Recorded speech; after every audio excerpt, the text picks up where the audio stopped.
अस्सलामुअलैकुम जी, उम्मीद है आप सब खैरियत से होंगे जी। मैं हूं आपका मिस्टर प्रोफेशनल हैकर और आज का जो हमारा लैब सेटअप है वो है जी दी हार्वेस्टर टूल, जो कि मोस्ट पावरफुल टूल है, जो कि all over the world use होता है फूड प्रिंटिंग के लिए, इंफॉर्मेशन गैदरिंग के लिए, रिकॉनिसेंस के लिए, ईमेल हार्वेस्टिंग के लिए, सब डोमेन एनुमरेशन के लिए और अवामी सतह पे आपको ये इंटेलिजेंस रिपोर्ट जिसको आप कहते हैं वो ये प्रोवाइड करता है।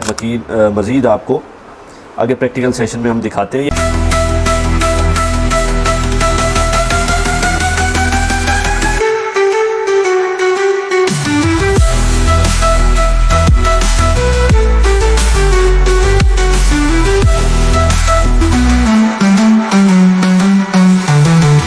दिखाते हैं। ये एक बहुत पावरफुल टूल है, एजुकेशन पर्पस के लिए मैं सिखा रहा हूँ और ये जो है एथिकल हैकिंग के लिए इसको आपने गलत यूज़ नहीं करना, क्योंकि इससे बहुत सारी चीज़ें हो सकती हैं और ये जस्ट एजुकेशन पर्पस के लिए मैं सिखा रहा हूँ। ठीक है जी। तो अभी हम चलते हैं, इसके मतलब मज़ीद इन्फॉर्मेशन देखते हैं कि एक्चुअली में असल इसका काम इन्फॉर्मेशन प्रोवाइड करना है, जो कि ये यूरोप और गल्फ़ कंट्रीज़ में ये यूज़ होता है। ठीक है जी। तो इसकी बेसिक से एडवांस कमांड देखेंगे, लेकिन उससे पहले हम इसकी इंस्टॉलेशन देखेंगे। तो यहाँ पे अगर आप आते हैं तो सबसे पहले हमें इसकी इंस्टॉलेशन के लिए जो चीज़ चाहिए, मेरे पास देखें सारे पैकेजेस ऑलरेडी इंस्टॉल हैं। ठीक है, मैं आप लोगों को समझाने के लिए ये सारा करूँगा। आप अच्छा जी, एक दो चीज़ें मज़ीद आपसे मैं कंफर्म कर दूँ। अगर आप चाहेंगे तो आप डायरेक्टली टर्मक्स के अंदर इसको इंस्टॉल करके यूज़ कर सकते हैं, एक तो ये तरीका है। दूसरा तरीका ये, अगर आप काली लाइनक्स को यूज़ करना चाहते हैं तो फिर आप इसमें आ जाएंगे। अगर आप GUI ग्राफिकल इंटरफेस को यूज़ करना चाहेंगे तो फिर आपको, जैसे मैंने पहले 2-3 लेक्चर दिए हैं कि कैसे आपने केग्स को अपने एंड्रॉयड के अंदर यूज़ कर सकते हैं या इंस्टॉल कर सकते हैं, उस तरीके से आप उसको वर्चुअल ग्राफिकल जो इंटरफेस है उसके साथ अपने फ़ोन में यूज़ कर सकते हैं। ठीक है जी। अभी यहाँ पे अगर आप देखें तो मेरे पास हार्वेस्टर पड़ा हुआ है, मैंने ऑलरेडी इसको इंस्टॉल करके रखा हुआ है। मुझे इस चीज़ की ज़रूरत हरगिज़ भी नहीं है। मैं सिर्फ आपको इनका ये बता देता हूँ कि कौन कौन से पैकेजेस आपने इंस्टॉल करने हैं, ताकि आपके लिए बाद में परेशानी ना हो। ठीक है जी। Python 3 ये आपने देख लेना है। फिर आगे आपने लिख लेना जी Python 3-pip। ठीक है जी। ये मेरे पास ऑलरेडी इंस्टॉल है, मैं इंस्टॉल नहीं करूँगा। Python 3 फिर आगे -VENV फिर आगे गेट। इसको आप जैसे हिट इंटर करेंगे तो ये इसकी मुकम्मल जो इंस्टॉलेशन है वो इन पैकेजेस की वो इंस्टॉल हो जाएगी। अब ये आपके पास हो गए। नेक्स्ट स्टेप जो आपने करना है, यहाँ पे आपने लिख देना जी git clone। ये मैंने ऑलरेडी लिखा हुआ है, मैं इसी को यहाँ पे सेट कर देता हूँ। इसी को देख के बेशक आप लिख लें, या आप GitHub पे जाके लिख लें, या आप ChatGPT पे जाके लिख लें, वो आपकी मर्ज़ी है। अगर आप यहाँ वीडियो से देख के करेंगे तो ये आपके लिए ज़्यादा आसानी हो जाएगी। तो इसको सिंपली आपने हिट इंटर करना है। मेरे पास जैसे कि मैंने कहा ऑलरेडी इंस्टॉल्ड है, तो ये देखें वो मुझे कह रहा है कि डायरेक्टरी नॉट एम्प्टी। ठीक है। उसके बाद आप सिंपली इसको जब स्टार्ट करते हैं तो यहाँ पे आपके पास आ जाएगा दी हार्वेस्टर। अब मैं इसकी डायरेक्टरी में हूँ। ठीक है जी। अब यहाँ पे होता ये है कि Python 3 जो है ना, पिप उसको सही तरीके से एडजस्ट नहीं कर पाता है, एरर दे देता है। ठीक है। तो यहाँ पे आपको वर्चुअल एनवायरनमेंट बनाना पड़ता है इसकी मुकम्मल इंस्टॉलेशन के लिए। मेरे पास पहले इंस्टॉल्ड है क्योंकि मैंने उस तरीके से किया हुआ है। आपके लिए ये मसला होगा, इसलिए मैं आपको ये चीज़ बता रहा हूँ। -M कोई चीज़ भी ऐसे इस तरह नहीं बताएगा, VENV। ठीक है।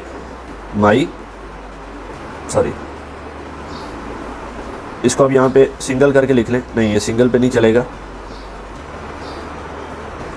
तो यहाँ पे आप लिखेंगे जी Python 3-M VENV फिर आगे VENV। अब ये मैंने लिख दिया है। अब ये कुछ चंद सेकंड लेगा। अगर आपका इंटरनेट ज़्यादा अच्छा है तो फिर ये टाइम नहीं लेगा ज़्यादा। तो यहाँ पे अब इसने एक फ़ोल्डर बना दिया होगा ना इसके अंदर आपने समझ लें कि इसने एक हिडन फोल्डर इसके अंदर बना दिया। ठीक है। अब आगे नेक्स्ट स्टेप पे आप आ जाएं। अब यहाँ पे हमने इसको एक्टिव करना है। स्पेलिंग बिल्कुल ठीक होने चाहिए। ये देखें मैंने पहले से सारा सेटअप किया हुआ था, इसलिए मेरे पास ये ऑलरेडी हर चीज़ पड़ी है। इसमें मैंने क्लिक कर दिया। अब वो कह रहा है कि नो सच फाइल और डायरेक्टरी। अगर ये नहीं है, ठीक है, तो ये काली बंतु के अंदर ये चीज़ चलती है। अब यहाँ पे वो मेरे पास ये चीज़ शो नहीं कर रहा, तो हम इसको LS करके देख लेते हैं कि हमारे पास कौन सी चीज़ इसकी अवेलेबल है। उस हिसाब से हम उसको कर लेंगे। MyENV bin यहाँ पे मेरे पास नहीं है इसका, तो अभी हम इसकी एक्टिवेशन नहीं हो रही। अच्छा जी, यहाँ अब आप देखें इसके लिए इशू ये है कि आप इसके अंदर अगर आप आके इसको लिखते हैं ना, ये वाला जो सीन है ठीक है। इस चीज़ को अगर आप इसके अंदर आके लिखेंगे तो ये नहीं होगा। क्यों? क्योंकि इसके अंदर इसकी कोई फाइल या कोई डायरेक्टरी नहीं है। इसके लिए आपने वर्चुअल एनवायरनमेंट्स को इंस्टॉल स्टार्ट करने के लिए यहाँ पे आपने इस चीज़ को लिखना है, ठीक है। यहाँ पे अब मैंने यही चीज़ लिखी। अब ये आप देखें कि माई ENV इसको कहते हैं वर्चुअल एनवायरनमेंट। अब इसके अंदर होता ये है, इसका मैं थोड़ा सा आपको मज़ीद एक डेमो ज़रा क्लियर कर देता हूँ चीज़ें। यहाँ पे अब मैं एग्जिट लिखता हूँ। अब हम बाहर आ गए रूट से, फिर से मैं रूट के अंदर जाऊँगा sudo su, ठीक है। यहाँ पे 2-4 सेकंड लेगा। मैं आपको पहले दिखा देता हूँ कि वो एरर कैसे देता है, ठीक है। एरर, अब यहाँ पे मैं इसको लिख के सिंपली इसको क्लियर कर लेता हूँ। इसकी इंस्टॉलेशन थोड़ी सी डिफरेंट है, थोड़ी सी मुश्किल है। अब यहाँ पे ये देखें, मैंने ये चीज़ लिखी, इसको मैंने यहाँ पे इंस्टॉल किया, ठीक है। अब आप ये देखें, ये एरर देता है, ठीक है। ये एरर क्यों दे रहा है कि पिप जो है ना वो पाइथन 3 का जो नया जो वर्जन आया उसको वो सपोर्ट नहीं करता, जिसकी वजह से उसके अंदर मसाइल चल रहे हैं, उसके ऊपर वर्किंग हो रही है, जो भी उनके ओनर है वो कर रहे हैं। तो ये इस वजह से वर्चुअल एनवायरनमेंट बनाया जाता है ताकि ये इंस्टॉलेशन हो सके। अभी हम यहाँ पे ये वाला सीन करेंगे, इसके साथ इसको एक्टिव कर दिया। अब हम यहाँ पे ये वाली चीज़ लिखेंगे सेम, इसको मैंने हिट इंटर किया। अब आप देखेंगे कि ये इंस्टॉलेशन, अभी देखें मेरे पास जो है ना, यहाँ पे आपने इसको ls कर लेना है मेरे पास, क्योंकि ऑलरेडी ये चीज़ पड़ी है, ठीक है। अब यहाँ पे आपने इसको दी हार्वेस्ट पे आ जाना है, ठीक है। इंटर किया ls, यहाँ पे आपने सारी चीज़ कर ली, ठीक है। अब यहाँ पे आके आपने लिखना है जी पिप इंस्टॉल, ये वाली चीज़। अब आप देखेंगे कि इसकी जो इंस्टॉलेशन है वो स्टार्ट हो जाएगी, ठीक है। ये अब हो गई है मेरे पास, जैसे कि मैंने कहा कि पहले से ऑलरेडी इंस्टॉल है, इसलिए टाइम नहीं लेगा, फौरी कर देगा। बस ये है कि थोड़ी सी चीज़ें आपने चेक कर लेनी है इसके अंदर से, अगर आपको एरर दे कि वहाँ पे क्या रिक्वायरमेंट है उसके हिसाब से यहाँ पे आपने अब ये मेरे पास वर्किंग है, ठीक है, इंस्टॉल हो गया। अब मैं इसको करूँगा जी पाइथन 3, या इस तरीके से कर लें, या सिंपल आप इसको दी हार्वेस्ट लिख लें, दी हार्वेस्ट पाइथन। इसके अंदर अगर आप आएँ तो फिर आप पाइथन लिखेंगे, ठीक है जी। दी ये लिख लिया करके -h कर किया जी।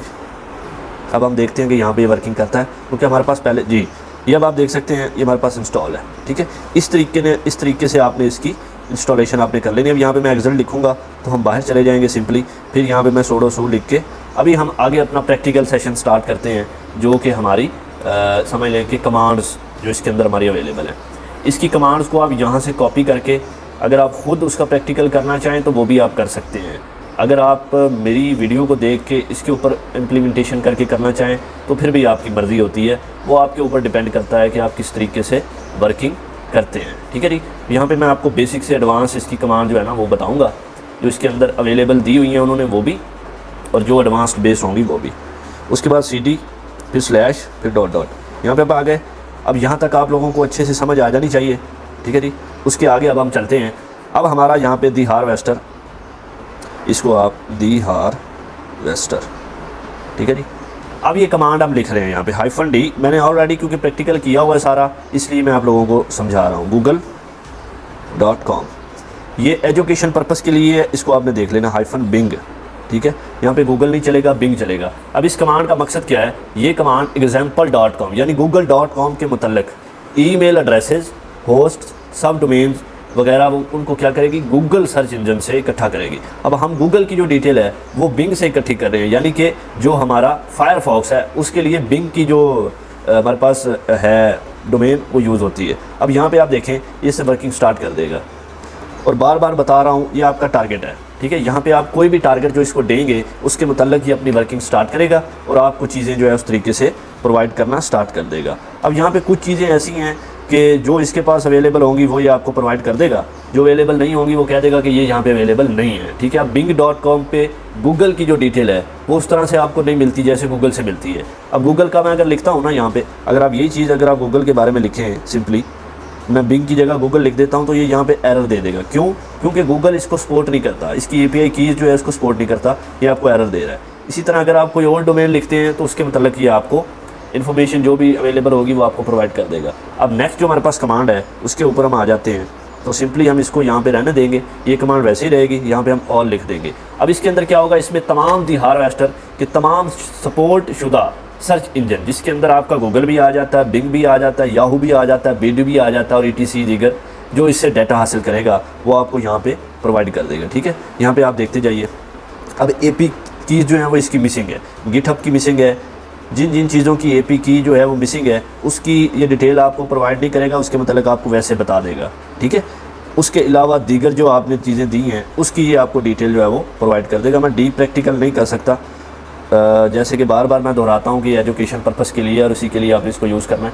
अब आगे हम नंबर 3 इसकी जो कमांड है उसकी तरफ आते हैं, जिसके अंदर सॉरी इसकी वर्किंग चल रही थी पीछे, इसलिए वो बाद में भी दिखा देता है। आगे है जी ईमेल, यानी होस्ट नेम सर्च ईमेल और होस्ट नेम के साथ लिमिटेड आउटपुट फाइल के अंदर आपको ये तमाम डाटा प्रोवाइड करता है। इसके लिए भी आपकी सेम कमांड यहाँ पे चलती है, लेकिन यहाँ पे जैसे मैंने कहा है गूगल पे अगर मैं करूँगा तो यहाँ पे आपको बिंग लिखना पड़ेगा, ठीक है। अब बिंग के मतलब जो भी इन्फॉर्मेशन इसके अंदर होगी वो आपको ये प्रोवाइड कर देगा, नहीं होगी तो ये आपको प्रोवाइड नहीं करेगा। यहाँ पे आप 100 लिखेंगे, उसके बाद आप -f लिखेंगे, फिर आप आगे आउटपुट फाइल जो है वो देंगे, आउटपुट डॉट उस हिसाब से HTML इस फाइल फॉर्मेट के अंदर अगर आप उसको सेव करना चाहते हैं। वैसे पूरी कमांड आपने चेक कर लेनी एक दफ़ा। अब मैं यहाँ पे इसको करता हूँ तो यहाँ पे हमें ये इसके मतलब जो भी इन्फॉर्मेशन होगी वो एक फ़ाइल के अंदर सेव करके आउटपुट दे देगा, जिसको आप अपने ब्राउज़र में भी जाके खोल सकते हैं और वैसे भी आप उसको देख सकते हैं, ठीक है जी। अब यहाँ पे उसने हमें एक फ़ाइल दे दी है, इसको हम यहाँ पे ls करते हैं। अब ये आप देख सकते हैं आउटपुट डॉट जेसन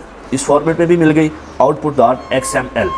अब इसको अगर आप चाहें यहाँ पर आप कॉपी करके कोशिश कर सकते हैं कि आप जाके अपने ब्राउज़र में इसको ओपन करके आप उसको देख सकते हैं, ठीक है। तो उससे आपको चीज़ों का पता चल जाएगा। नंबर 4 पे हम आ जाते हैं। इसके अंदर है जी DNS सब डोमेन्स हासिल करना बिंग या बेडू के साथ, ठीक है। यहाँ पे सिंपली हम दी हार्वेस्टर लिखेंगे, हार्वेस्टर, ठीक है जी। सिंपली आप यहाँ पे -d देंगे, उसके बाद जो भी आपका, मैं तो आपको जस्ट गूगल इसलिए दे रहा हूँ क्योंकि गूगल का ज़्यादा मसला नहीं होता, वो अलाउ कर देते हैं कि आप प्रैक्टिकली अगर चीज़ों को सिखाते हैं तो। अब यहाँ पे 2 डोमेन्स हैं एक के साथ। अब इसका काम क्या है, ये कमांड DNS सब डोमेन्स और होस्ट नेम्स निकालती है जो सर्च इंजन्स में इंडेक्स्ड होते हैं, ठीक है। ये वो वाली चीज़ आपको प्रोवाइड करेगी। अभी आप देखें यहाँ पे आपको जो भी इसकी सब डोमेन्स या होस्ट नेम्स जो हैं वो जो अवेलेबल होंगे बिंग के ऊपर वो आपको ये प्रोवाइड कर देगी। अब यहाँ पे आप देखें कुछ डिफरेंट मिला है आपको, कुछ चीज़ें आपको डिफरेंट मिली हैं यहाँ पे जो कि सब डोमेन्स या दीगर चीज़ें सॉरी आपको प्रोवाइड कर रहा है। अभी इसी कमांड को आप सिंपली अगर लिखते हैं यहाँ पे तो आप यहाँ पे जस्ट बेडू लिखेंगे, ठीक है, बेडू। अब ये क्या करेगा, बेडू की जो है उसके मतलब आपको जो भी इसकी सब डोमेन्स या जो भी चीज़ें अवेलेबल होंगी वो आपको यहाँ पे मिलेंगी, ठीक है जी। तो सिंपली आपके पास वर्किंग कर रहा है सेम लाइक PC काली। अब यहाँ पे वो कह रहा है कि यहाँ पे कोई होस्ट नहीं है, कोई पीपल नहीं है, कोई IP नहीं है, कोई ईमेल नहीं है, यहाँ पे कुछ भी अवेलेबल नहीं है बेडू पे। उसके बाद आगे अब हम चलते हैं नंबर 5 पे, पब्लिक IP, यानी शुडान इस्तेमाल करके आप पब्लिक IPs और बैनर्स अगर आप निकालना चाहते हैं दी हार्वेस्टर के साथ ये भी चलेगा। लास्ट में जैसा आपको थोड़ा सा तब्दीली करनी पड़ेगी, यहाँ पे आप शुडान लिख देंगे। शुडान एक अलग से एक टूल है, उसके मतलब मैं वीडियो बनाऊँगा। ये कमांड क्या करेगी, शुडान से वेब सर्वर्स, ओपन पोर्ट्स और सर्विसेज निकालेगी। आपको शुडान API की दरकार होती है, इसके लिए शुडान के ऊपर मैं कंप्लीट वीडियो बनाऊंगा, उसकी भी इंस्टॉलेशन मैंने अपने सिस्टम में कर रखी है। यहाँ पे ये अभी वर्किंग नहीं करेगा क्योंकि इसकी एक API की मिलती है जो कि आपको उनकी वेबसाइट पे अकाउंट बनाने के बाद अवेलेबल की जाती है और वो आपको पेड लेनी पड़ती है। फ्री वाली आप सिर्फ एक दफ़ा इस्तेमाल कर सकते हैं, उसके बाद आपको क्रेडिट डालना पड़ेगा। उसके बाद आगे अगर आप चाहते हैं जी नंबर 6 पे हमारी जो कमांड है कि दी हार्वेस्टर के जो रिज़ल्ट्स हैं उनको आप अगर सेव करना चाहते हैं किसी आउटपुट फाइल में, जैसे कि हमने ऊपर किए थे, तो उसके लिए आप इस तरह ऑलमोस्ट कमांड आपकी सेम होगी, यहाँ पे आपकी चीज़ें डिफरेंट होंगी। उसके बाद -f आप लिखेंगे, फिर आगे आपकी जो भी फाइल का नाम आपने देना है उस हिसाब से आप आउटपुट लिख दें, ठीक है। आउटपुट डॉट txt, सॉरी ओहो गलती हो गई, पहले ही हमने उसको कर दिया है इंटर, यानी आप यहाँ पे फाइल फॉर्मेट देख के तो यहाँ पे आपके पास वो उस तरह से सेव हो जाएगी, ठीक है जी। ये सिर्फ रिज़ल्ट सेव करने के लिए। उसके बाद आगे अगर आप आ जाते हैं तो लिंक्डइन से डाटा निकालने की कोशिश करना। अगर आप चाहते हैं कि लिंक्डइन से आप डाटा निकालें तो उसके लिए भी ये ज़बरदस्त किस्म का ये लैब सेटअप है। तो यहाँ पे आप सिंपली जो है ना वो लिंक्डइन लिखेंगे, लिंक्डइन, ठीक है जी। लिंक्डइन की स्पेलिंग जो है ना वो आपने अच्छे से देख लेने हैं, स्पेलिंग अगर मिस्टेक करेंगे तो एरर आ जाएगा। अब ये क्या करेगा, लिंक्डइन से कंपनियां और उनसे मुतल्लिक प्रोफाइल हासिल करने की कोशिश की जाती है। इसके लिए आपको लिंक्डइन API की पाबंदियों के जो सबब होते हैं ना उन पे अक्सर नाकामी हो सकती है, तो उसके लिए आपको API की चाहिए होती है। अगर आपने डीपली इन चीज़ों का प्रैक्टिकल करना होता है तो जब तक आपके पास API की नहीं होगी तो आपके पास ये एरर देगा। अभी जैसे ये एरर दे रहा है, जब भी इस तरह की कोई वर्किंग आएगी तो ये आपको एरर देगा। क्यों? क्योंकि इनके लिए API कीज़ होती हैं स्पेशल जो यूज़ करनी पड़ती है। उसके बाद नंबर 8 पे हम आ जाते हैं जी, वेरीफाइड DNS रेजोल्यूशन चेक करना। उसके लिए आप सिंपली ऐसे लिखेंगे, तो यहाँ पे हम भी और गूगल नहीं लिख सकते, हम बिंग ही लिख सकते हैं वरना फिर से एरर आएगा। यहाँ पे -v आप लिखेंगे, ठीक है जी। -v जो है वो कैपिटल होगा, v, इसका काम ये है कि -v का मतलब है कि वेरीफाई जो होस्ट नेम्स निकले हैं वो DNS के ज़रिए वाकई मौजूद भी हैं या नहीं हैं। जो होस्ट नेम आपको मिलेंगे इसके बिंग पे, उनकी आप डिटेल चेक करेंगे कि वो यहाँ पे अवेलेबल हैं भी या नहीं। यहाँ पे हमें शायद हमने कैपिटल लिखा है, लेकिन यहाँ पे ये आई थिंक के कैपिटल नहीं है। इसको हम चेक कर लेते हैं मज़ीद। जी, कैपिटल नहीं था, वो स्मॉल ही था। तो कैपिटल में हमें एरर आया है, तो इसलिए हमने स्मॉल लिख के उस पर वर्किंग की है। तो अब यहाँ पे ये देखिए हमें वो चीज़ें प्रोवाइड कर रहा है, ठीक है। ये इसकी वर्चुअल होस्ट हैं सारे, उसके मतलब ये वेरीफाई जो हमें वर्चुअल होस्ट है उनकी डिटेल गूगल के मतलब हमें प्रोवाइड कर रहा है, ठीक है। इस चीज़ को आपने देख लेना। उसके बाद नंबर 9 पे हम आ जाते हैं डीबग मोड। इसको आप कहते हैं जी DNS रेजोल्यूशन डिसेबल कर देता है या आगे वर्बोस डिबग आउटपुट दिखाता है। इसका आपने जस्ट सिंपली, वैसे मैं आपको प्रैक्टिकली बता देता हूँ, यहाँ पे भी आप बिंग ही लिखेंगे, ठीक है। -v आएगा साथ, और साथ में आएगा जी -n। इसके अंदर क्या होगा, वर्बोस और डीबग आउटपुट दिखाएगा। उसके बाद DNS रेजोल्यूशन को ये डिसेबल कर देगा, ठीक है। जैसे कि यहाँ पे अब मैंने इसको इंटर किया है, तो अब इस तरीके से ये अपनी वर्किंग स्टार्ट कर देगा। उसके बाद आगे नंबर 10 पे जो हमारी कमांड है उसके अंदर है जी API की कॉन्फ़िगर करना, ठीक है। अब ये सारी मज़ीद उसने डिटेल आपको प्रोवाइड कर दी है। यहाँ पे वो कह रहा है कि दी हार्वेस्टर की जो API की कॉन्फ़िग करने के लिए आपको 10,000 फाइल जो है वो की में शामिल करनी होती है। इसके लिए आपको इस तरीके से कुछ सैम्पल जो हैं वो लिखने पड़ेंगे। यहाँ पे इसको आप लिखेंगे, उसके बाद आप स्लैश डालेंगे यहाँ पे, फिर डॉट डालेंगे, फिर आप यहाँ पे दी हार्वेस्टर की स्पेलिंग आपने ठीक लिखनी है, API, उसके बाद -कीज़, फिर आप .yml में भी हमारे पास एरर दे दे, दी हार्वेस्टर स्पेलिंग चेक कर रहे हैं। अब अभी जो आपके सामने मैंने जो कमांड लिखी थी उसके लिए ये होता है कि उसके लिए आपको API कीज़ की ज़रूरत होती है। अगर आपके पास API की नहीं है तो फिर आपके लिए वो वर्किंग नहीं करेगा। सो इस चीज़ को आपने देख लेना है। अब यहाँ पे आगे जो हमारी नेक्स्ट कमांड है, और ये बेसिक कमांड की समझ लेंगे ऑलमोस्ट लास्ट कमांड है जो हमने यहाँ पे लिखनी है। उसके लिए आप सिंपली यहाँ पे दी हार्वेस्ट लिखेंगे, उसके बाद आप सिंपली बिंग लिखेंगे, फिर वही सेम कमांड आपके पास आ जाएगी -l, ठीक है। उसके बाद 100, ये आप पहले भी कर चुके हैं, लेकिन यहाँ पे थोड़ा सा इसके अंदर डिफरेंस है। पहले आपने फ़ाइल की थी, अभी आप जो इसके अंदर करेंगे वो है जी ईमेल, सब डोमेन्स का जो ईमेल होता है ना, वो उसके अंदर आएगा tesla.info, ठीक है। अब इसके मतलब क्या होगा, इसके अंदर सब डोमेन mail.tesla या saved file Tesla information like that, इस तरह का आउटपुट आपको देखने को मिलता है। तो अभी हम प्रैक्टिकली करके देखते हैं कि क्या आया, इस तरह होता है या नहीं, तो हमें इसका अंदाज़ा हो जाएगा। अब यहाँ पे आप देखें, यहाँ पे हमें वो सेम उसी तरह की चीज़ें ही प्रोवाइड कर रहा है। कुछ डिफरेंस है थोड़ा, लेकिन ज़्यादा डिफरेंस नहीं है। लेकिन यहाँ पे आपको जो डोमेन या सब डोमेन्स मिल रही हैं वो डिफरेंट है, ठीक है। इस चीज़ को आपने देखना। ये इसकी सारी बेसिक कमांड्स थी। अभी हम इसकी जो एडवांस लेवल कमांड है उनकी तरफ मूव आउट कर रहे हैं। यहाँ पर आप सिंपली लिखेंगे जी दी हार्वेस्टर। इस चीज़ को मैं यहाँ से काट देता हूँ अभी फ़िलहाल। मज़ीद हम यहाँ पर आप लिखेंगे जी -v, फिर हम लिखेंगे जी -c, फिर हम लिखेंगे जी -t, ठीक है जी। बाकी ऑलमोस्ट चीज़ें सेम रहेंगी। अब इससे होगा क्या, -v जो है वो आपके वर्बोस आउटपुट तफसील से नताइज दिखाता है। -c जो है वो आपके DNS के ज़रिए जो होस्ट नेम्स को रिजॉल्व करने की कोशिश करता है, और -t जो है वो आपके थ्रेड्स इस्तेमाल करता है ताकि एग्जीक्यूशन जो है वो आपकी तेज़ हो। अब ये कमांड ना सिर्फ रिज़ल्ट निकालेगी बल्कि DNS रिजॉल्व भी करेगी, और होस्ट नेम वैलिड जो हैं वो भी आपको प्रोवाइड करेगी। यानी ऑलमोस्ट जिसको आप कहते हैं कि चेक करेगी कि जो होस्ट नेम हैं वो वैलिड भी हैं या नहीं हैं। अब ये इसकी वर्किंग अपनी ये स्टार्ट कर रहा है, ठीक है, प्रॉपर। उसके बाद नेक्स्ट जो हमारी एडवांस बेस्ड कमांड है, अब यहाँ पे आप देखते हैं नीचे आपको नो सच फाइल और डायरेक्टरी भी मिलती है। इसके अलावा दीगर डिटेल भी आपको वो प्रोवाइड करता है, और डिफरेंट है सारी डिटेल जो है वो पहले से डिफरेंट आपको मिलती है। यहाँ पे आप देख सकते हैं। ये आपको अब एजुकेशन पर्पज़ के लिए सब कुछ करवा रहा हूँ। नेक्स्ट है जी DNS डम्पस्टर। अगर इंस्टॉल है, अगर नहीं है तो फिर आपको ये उस तरह से वर्किंग करके नहीं देगा। DR डम्पस्टर जो है वो आपको पहले से इंस्टॉल करना पड़ता है। यहाँ पे आप लिखते हैं जी DNS, चेक कर लेते हैं हम, अगर नहीं होगा तो फिर ये एरर दे देगा डम्पस्टर, ठीक है जी। ये क्या करेगा, DNS डम्पस्टर एक mapping public DNS mapping service है।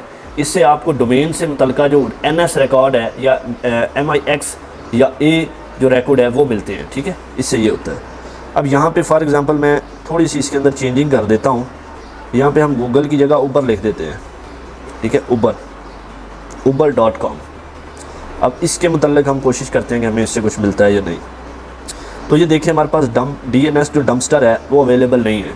अगर आप उनके साथ मर्ज करके करना चाहते हैं तो फिर ये आपको चीज़ें प्रोवाइड कर देगा। उसके लिए आपको DNS डम्पस्टर जो है वो इंस्टॉल करना पड़ेगा। बाकी आगे इसके अंदर दीगर जो चीज़ें हैं उसके लिए आपको शुडान है तो उसकी API की चाहिए होती है। अगर हंटर आप यूज़ करते हैं तो उसकी भी API की आपको चाहिए होती है। ठीक है, काफ़ी लैब सेटअप्स ऐसे हैं जिसके अंदर आपको API कीज़ की ज़रूरत पड़ती है। तो एडवांस्ड बेस के अंदर जो चीज़ें हैं, अब यहाँ पे मैं आपको पैसिव मोड के अंदर, जिसके अंदर आप without DNS resolution passive mode पे ओनली वर्किंग करना चाहते हैं, तो फिर आप ये वाली सिंपली कमांड यूज़ करेंगे -b, उसके बाद बिंग। ठीक है जी, और ऊपर पे ही मैं लिख देता हूँ, यहाँ पे -n लगा देता हूँ। ठीक है जी, ये मैंने कर दिया। अब ये uber.com के मतलब आपकी DNS रेजोल्यूशन को बंद करता है ताकि टारगेट को पिंग या DNS रिक्वेस्ट ना जाए। ये ज़्यादा स्टिल्थी और पैसिव होता है। ठीक है, इसके अंदर आपको मज़ीद, अब यहाँ पे आप देखिए उसका कोई भी रिकॉर्ड जो है वो फायरफॉक्स पे यानी बिंग पे वो अवेलेबल नहीं है, तो उसने नहीं प्रोवाइड किया। उसके बाद आगे अगर आप आते हैं तो इसके अंदर आपका आ जाता है जी highly custom multi source searching. ठीक है, इसके अंदर आपको -b जो है वो कॉमा सेपरेट मल्टीपल सोर्स दिखाता है। यहाँ पे हम इसको स्टार्ट कर लेते हैं एक दफ़ा। -b गूगल हम नहीं लिखेंगे, बिंग, उसके बाद कॉमा, फिर आगे बेडू। अब ये एक साथ आप डिफरेंट डोमेन जो है वो यहाँ पे लिख सकते हैं। ठीक है, फिर कॉमा गूगल भी मैं लिख देता हूँ साथ ही। ये एरर देगा, ये मैं पहले बता रहा हूँ क्यों, क्योंकि इसके अंदर कुछ API कीज़ अवेलेबल नहीं है। ठीक है, यहाँ पे फिर -l आ जाएगा, उसके बाद 150, फिर आपका -f, फिर आपका कस्टम आउटपुट। ठीक है, कस्टम रिपोर्ट जो भी आप चाहते हैं वो उस हिसाब से आपको देगा। ठीक है, तो स्पेलिंग बस ठीक लिखने हैं, कस्टम रिपोर्ट। अब ये क्या करेगा, रिज़ल्ट लिमिट रिपोर्ट फाइल। ठीक है, ये कमांड आपको एक ही वक्त में मल्टीपल सोर्स से रिज़ल्ट लाकर एक XML और HTML फाइल में महफूज कर देती है। अब इसके ज़रिए आपको जितनी भी इन्फॉर्मेशन होगी वो सारी एक फ़ाइल के अंदर मिलेगी। लेकिन जैसे कि मैंने कहा है कि ये एरर देगा क्योंकि गूगल का जो है ना। अच्छा जी, अब आगे अगर आप चाहते हैं तो यहाँ पर मैं दी हार्वेस्टर लिखूँगा सिंपल, उसके बाद -d। ठीक है जी, फिर मैं आगे यहाँ पे uber.com लिख देता हूँ, आगे हम -b लिखेंगे, फिर हम आगे जो है वो गूगल लिख देते हैं। अब गूगल की जैसे कि मैंने कहा API की वो नहीं कर रही, तो हम बिंग पे ही जाएंगे, -c, फिर -v। ठीक है जी, अब ये क्या करेगा, होस्ट नेम को DNS से रिजॉल्व करने की कोशिश करता है ताकि आप वैलिड IPS भी देख सकें। ठीक है, अगर अब हम देखते हैं यहाँ पे अगर होता है तो फिर हमें वैलिड IP एड्रेस देखने को मिल जाएगा, अगर नहीं होगा तो फिर नहीं मिलेगा। हमारे सामने सारा कुछ हो रहा है। उसके बाद आगे हम आ जाते हैं जी debug mode and threading execution. यहाँ पे वो कह रहा है कि ऐसा कोई भी IP एड्रेस अवेलेबल नहीं है, ना कोई फाइल, ना कोई डायरेक्टरी, ना कोई लेना ना कोई देना, कुछ भी नहीं है यहाँ पे। नेक्स्ट अगर आप इसी तरह आते हैं तो यहाँ पे वो आपको कहता है थ्रेडिंग एग्जीक्यूशन को तेज़ करना। ठीक है, सिंपली आप यहाँ पे यही चीज़ लिखेंगे, जस्ट यहाँ पे आके आपने -t कर देना है, तो यहाँ पे आपकी सेम वर्किंग वो करे। सॉरी सेम नहीं है, यहाँ पे थोड़ी तब्दीली है। हमने इसको दी हार्वेस्टर ये किया, यहाँ पे -c की जगह -v आना है। ठीक है जी, v फिर -t। इसके मतलब -v से एरर और प्रोसेस डिटेल शो होती है। इस चीज़ को आपने इस पे अब एडवांस के अंदर देखें, इसकी आके जो इसका पूरा एक मेथड चेंज हो गया। पहले हमारे पास वर्बोस मोड था, अभी वो मज़ीद इसको समझ लेके यहाँ पे अब आप देखें कि show domain take over checking is active recon. ठीक है, अब उस चीज़ को ये चेक कर रहा है एक्टिव रिकॉन को। यहाँ पे भी उसमें कोई डिटेल हमारे पास नहीं आई। तो उसके बाद अब हम आगे अगर चलते हैं तो वहाँ पे आपको डिफरेंट फ़ाइल एक बनानी पड़ेगी, तो उस हिसाब से फिर सब डोमेन्स तलाश करना। अगर आप सिंपली सब डोमेन्स तलाश करना चाहते हैं तो यहाँ पे आप इस तरीके से आएंगे, जो भी आपकी है उसको आप देंगे, उसके बाद -n, फिर आपका -v, और फिर आप जो है सिंपली यहाँ पे ये वाला पोर्शन यहाँ पे होता है एक, ये इसको आप लिखेंगे। उसके बाद आप लिखेंगे जी ग्रेप, फिर आपकी आगे फिर से सेम मैं यहाँ पे लिख देता हूँ जी google.com। तो ये कमांड सिर्फ वो रिज़ल्ट दिखाएगी जो सब डोमेन्स होंगी। ठीक है, इसके मतलब इजाफी आपको चीज़ें नहीं दिखाएंगी, सिर्फ सब डोमेन्स आपको दिखाएंगी। पहले आपको डिफरेंट चीज़ें दिखाई जाती थी, अभी ये जस्ट सब डोमेन्स की वर्किंग करेगा और ये थोड़ा सा टाइम लेगी। ठीक है, थोड़ी सी हैवी होती है। अब यहाँ पे देखें, यहाँ पे उसने कोई भी हमें जो डिटेल है वो फ़िलहाल प्रोवाइड नहीं की, या हम देख लेते हैं यहाँ पे हमारे पास कोई इजाफी फाइल्स आई हैं। तो यहाँ पे देखें हमारे पास जो उससे पहले हमने वर्किंग की थी वो अवेलेबल है। इसके मतलब अभी हमारे पास कोई फ़ाइल यहाँ पे नहीं आई। इसका मतलब ये है कि इसने हमें जो सब डोमेन्स हैं वो प्रोवाइड नहीं की हैं। ठीक है, उसके बाद नंबर 10 पे हम आ जाते हैं। कि लाइनक्स के अंदर अगर आप आउटपुट फाइल को डिफ़ॉल्ट ब्राउज़र में खोलना चाहते हैं तो उसके लिए आप जो है वो ये वाली कमांड यूज़ कर सकते हैं।